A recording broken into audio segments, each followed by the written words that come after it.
भारत में विदेशी चंदे से जुड़े एक प्रस्तावित कानून पर अब अमेरिका से भी सवाल उठे हैं। अमेरिकी सांसद राइली मूर ने इसे ईसाइयों पर सीधा हमला बताया है।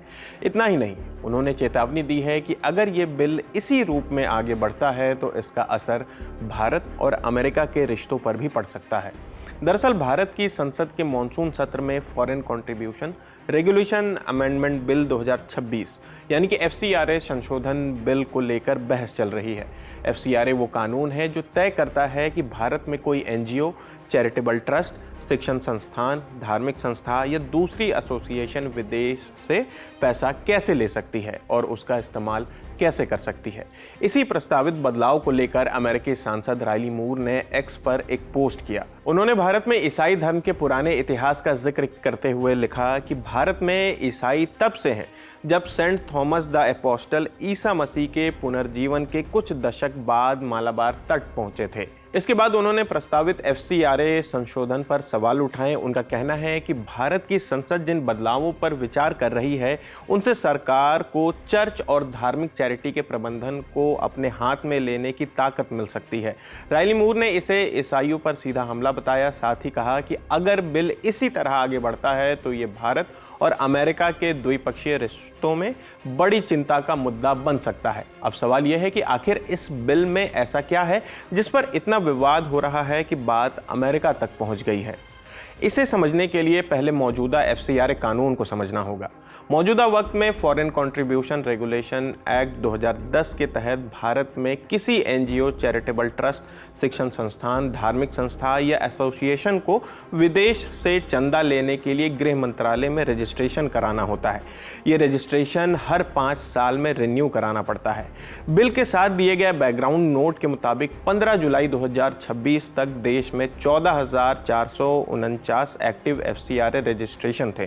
22,498 रजिस्ट्रेशन रद्द किए जा चुके थे, जबकि 15,212 रजिस्ट्रेशन एक्सपायर हो चुकी थी।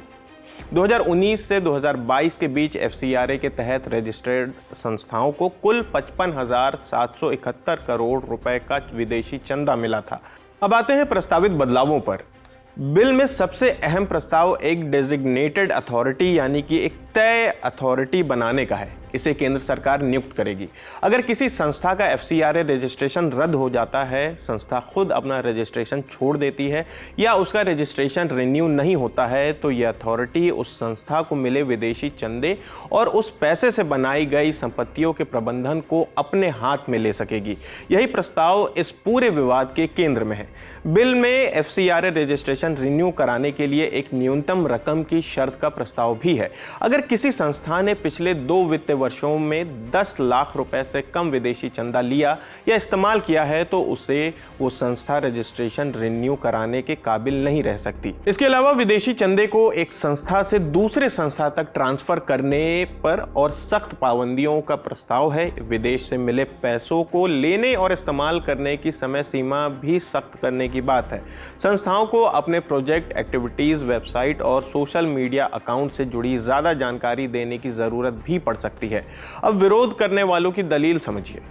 विपक्षी पार्टियों, NGOs और कई सिविल सोसाइटी समूहों का कहना है कि डेजिग्नेटेड अथॉरिटी को मिलने वाली ताकत बहुत ज़्यादा है। उनकी चिंता है कि इससे केंद्र सरकार को विदेशी फंड पर निर्भर संस्थाओं के कामकाज और उनकी संपत्तियों पर ज़्यादा कंट्रोल मिल सकता है। चर्च और दूसरी धार्मिक संस्थाओं की चिंता खास तौर पर स्कूलों, अस्पतालों और दूसरे सामाजिक संस्थानों को लेकर है। उनका कहना है कि अगर दशकों से विदेशी चंदे की मदद से स्कूल, अस्पताल या दूसरी संपत्तियां बनाई गई हैं और संबंधित संस्था का FCRA रजिस्ट्रेशन खत्म या रद्द हो जाता है तो ऐसी संपत्तियों का प्रबंधन सरकार के नियंत्रण में जा सकता है, यानी कि सरकार उसे कंट्रोल करेगी। केरल में इसे लेकर चिंता ज़्यादा देखने को मिली है। यहाँ कई क्रिश्चियन ऑर्गेनाइजेशंस बड़े शिक्षण और स्वास्थ्य संस्थान चलाते हैं जिन्हें ऐतिहासिक रूप से विदेश से भी आर्थिक मदद मिलती रही है। दूसरी तरफ सरकार इन इन पेश किए गए बदलावों का बचाव कर रही है। सरकार का कहना है कि इन बदलावों का मकसद विदेशी पैसे के इस्तेमाल में ट्रांसपेरेंसी बढ़ाना, निगरानी मजबूत करना और ये इंश्योर करना है कि विदेश से आने वाले पैसे के इस्तेमाल को लेकर संस्थाओं की जवाबदेही तय हो। यानी एक तरफ सरकार इसे विदेशी फंडिंग की निगरानी और जवाबदेही मजबूत करने वाला कदम बता रही है, दूसरी तरफ विपक्ष, एनजीओज और धार्मिक संस्थाओं का एक हिस्सा इसे सरकार को ज़रूरत से ज़्यादा अधिकार देने वाला प्रस्ताव मान रहा है।